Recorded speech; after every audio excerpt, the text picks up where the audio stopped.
আহকচোন আজি আমি আমলখি আচাৰ বনাম। আমলখিখিনি মই পানীৰে ভালদৰে ধুই লৈছোঁ। এতিয়া 2 কাপ মই পানী দিছোঁ আৰু আমলখিখিনি অলপমান সিজিবলৈ 15 মিনিটমান থৈ দিছোঁ। 15 মিনিটমান হোৱাৰ পিছত হেতাখনেদি মই অলপমান ওপৰৰখিনি তললৈ আৰু তলৰখিনি ওপৰলৈ কৰি দিছোঁ। এতিয়া হাতেৰে অলপমান হেঁচি চাইছোঁ আমলখিটো হৈছে নে নাই।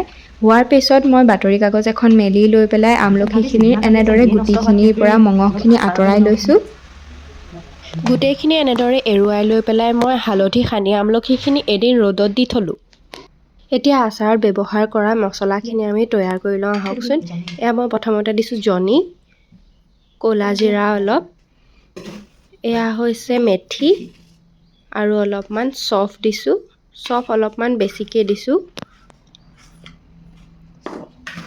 এয়া হৈছে অলপমান গোটা ধনিয়া। গোটা ধনিয়াও মই অলপমান বেছিকৈ লৈছোঁ। এতিয়া এয়া লৈছোঁ অলপমান গোটা জিৰা, এয়া অলপমান লৈছোঁ সৰিয়হ। গৰম হৈ থকা কেৰাহীটোত গোটা জিৰা, ধনিয়া, চফ এইখিনি দি অলপমান লৰাই ল'লোঁ।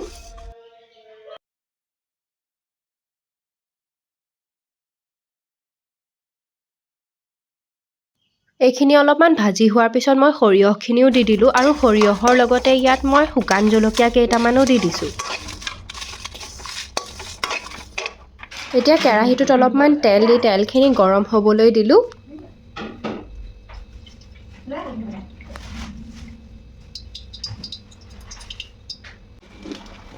তেলখিনি ভালদৰে গৰম হোৱাৰ পিছত গেছটো অলপমান কম কৰি লৈ মই ইয়াতে আমলখিখিনি দি দিলোঁ।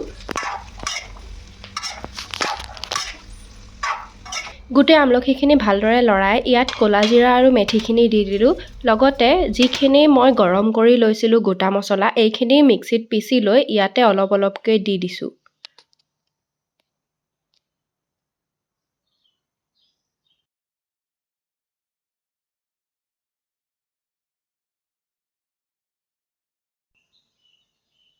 অলপমান নিমখ, অলপমান হালধি আৰু ৰঙৰ বাবে অলপমান জলকীয়া গুড়া দিছোঁ।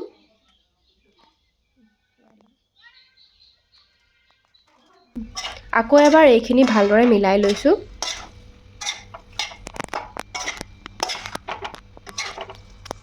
মই যিহেতু আমলখিৰ টেঙা মিঠা আচাৰ বনাইছোঁ, সেয়ে ইয়াতে অলপমান গুড় কাটি লৈ গুড়ো দি দিছোঁ।